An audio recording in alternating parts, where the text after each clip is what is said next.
You are knowing what you are wanting. You are adoring the contrast that brings forth the clarity of that desire. You are understanding that your perspective is your point of focus, and that where you stand is your point of attraction. You are understanding that you are vibrational beings, mostly flesh, blood, and bone, or so it seems, but electrical, vibrational beings continuously emitting a signal that is heard, received, answered, manifested. You put it out and the universe reflects it back. You know that you are extensions of Source, that you are pure positive energy expressing on the leading edge of thought in this perfect time-space reality. And that as you perceive, preferences are born constantly. And whether you ever use the word desire or want, that the preference is born. When you verbalize it, that can be good, but verbalization of your preference is never required because there is a vibrational emittance from you that is understood and answered by all that is. So, if you are wanting to approach your life in a deliberate way, when you say, I desire to be a deliberate creator, we say to you, understand, there are 3 steps to it. You ask, Source answers, you receive.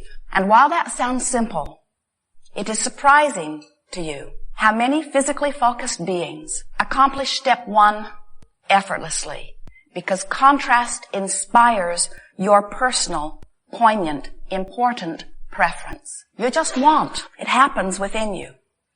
Source answers you every time, no exceptions, perfectly. But what hangs you up, without you even consciously being aware of it usually, is that sometimes you are not a vibrational match to what you are asking for. And it is our knowledge that the reason that so many are not in the receiving mode of what they are asking for is because they're so hung up on the asking mode. You seem to think that step 1 is the place to be. So you continue to talk about what you want, explaining why you want it, from an attitude of needing to justify why you want it, but all that happens in that is that you get stuck in step 1. You say, I really would like more money. A preference is born out of your physical experience. But instead of then immediately turning to your thoughts toward how that would feel, what that would feel like, what you would do with it, how you would live it, most importantly, how it would feel to be there, so often instead, you stand in your place of wishing you had more, trying to explain to someone how badly you need it, how long you've wanted it, how you're not alone in this, how there are others just like you who would like it too, how something must be wrong that it does not come, how inappropriate it feels to you that it does not come, how irritated you are that others have it and you do not,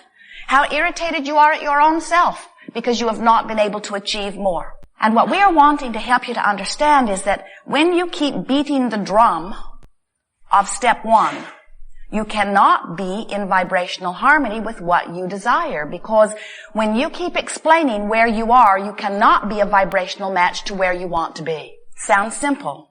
Takes practice. We think that the primary reason that you do that is because you've been convinced that the reality that surrounds you is worth cataloging, making statistics, writing history, and reflecting.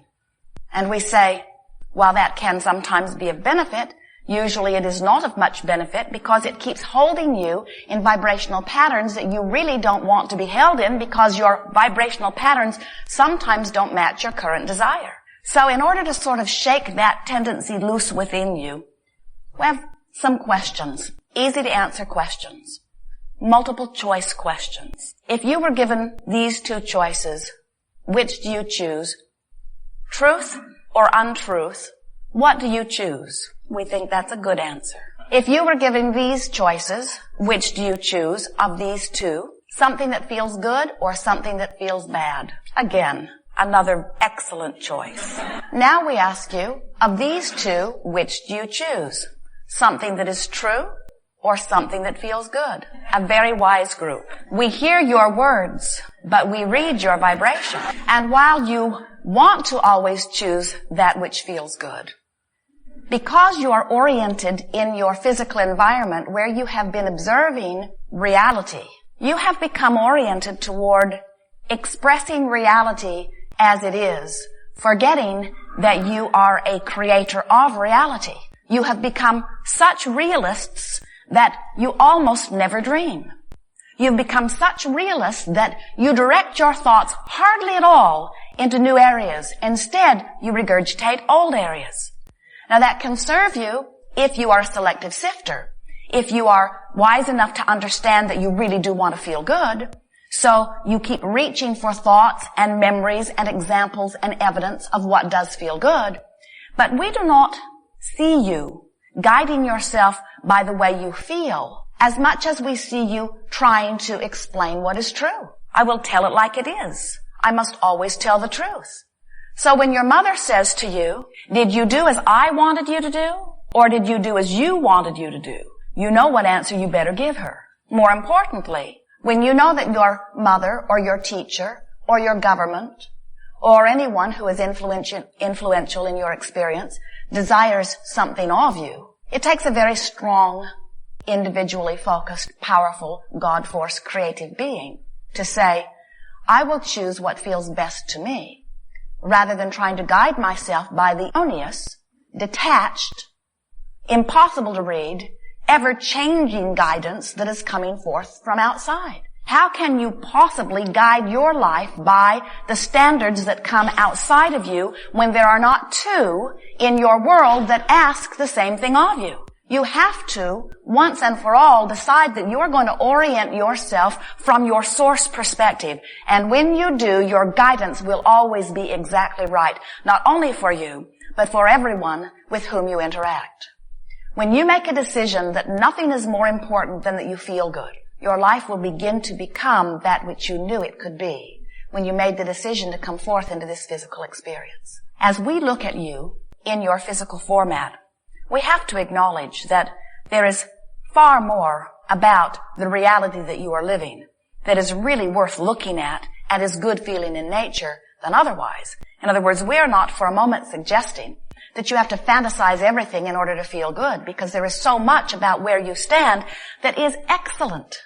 But in your quest for wanting to fix things, in your quest for wanting to find problems so that you can solve them, in your orientation, and it is a good one, understanding that you are on the leading edge, in your deciphering of contrast in order to give birth to rockets of desire, somehow, sometime, most of you have become so oriented in explaining in a sort of justifying manner why you are where you are, that you hold yourselves in that place much longer than you ever intended, and in many cases much longer than is comfortable to you. And we want you to understand that it is only because you've developed patterns of thoughts that can easily be modified, can easily be changed once you understand the simple processes that make that happen. You see, you have these dominant thoughts. You've picked them up along your physical trail. And all a dominant thought is a thought that you think more often. You might describe a dominant thought as a belief. Some of you might describe your dominant thought as a core belief. Core belief sounds so important. Core belief. And we're wanting you to understand that these dominant thoughts are just thoughts that you keep thinking. They are thoughts that you activate on a pretty regular basis. And because law of attraction is responding to whatever thought is activated, it makes the activation of other thoughts like it more likely. So when something happened in your experience when you were 2 or 3 or 4 or 5 or 20 or yesterday, when something happened in your experience that got your attention and you focused upon it, and usually others around you focused upon it too, you activated this vibration within you which law of attraction began to respond to. And if your attention was on that for a little bit of time, it is a strong probability that it got a foothold in your vibrational patterns, so that this activated thought became a really activated thought, an often activated thought, a common activated thought, a normal feeling activating thought, bam, a belief. And then this belief got a lot of airtime, so to speak, by you, and law of attraction matched you up with others who had also activated this thought until you begin to say, this is not only an activated thought, In fact, you hardly ever say that. This is not only an activated thought, this is something that I believe. And I have evidence in my life experience and others that support this belief. And we say, so what? So what? All you're saying is, I activated a thought, I held it activated within my consciousness long enough that law of attraction does what it always does and responded to it by giving me manifestation, and now I call it some sort of powerful truth. Everything that you activate in your vibration becomes a truth. Why not choose which ones you activate? Why look around at reality and say, that's true, that's true, that's true, that's true? Esther really likes the comedic response to that. Duh. Everything is true that you give your attention to. That's the way this universe works. We don't need to talk about truth anymore. Anybody can make anything a truth. You can make cancer true. You can make terrorism true. You can make violence true. You can make clarity true. You can make abundance true. You can make poverty true. In other words, you can choose anything and give it your attention and make it truth. We say, so what? So what's new with that? Now, a novel approach would be to pick things you like and make those true. But before you're going to be able to do that, you've got to say, it's not about what's true and untrue. It's about what I choose to activate and turn into truth. And we would suggest, it's up to you. We would suggest, we really suggest, although it is up to you, we suggest that you pick good feeling things and make them true. When you step back and you look at the basis of your life experience, there is so much magnificent truth. Look at this earth on which you thrive. Look at the way the food remains and the water moves about and the life continues to pulse forth. It is an amazing creative haven. There is so much truth here worth noting. So if we were standing in your physical shoes, we would decide, I will become an avid selective sifter.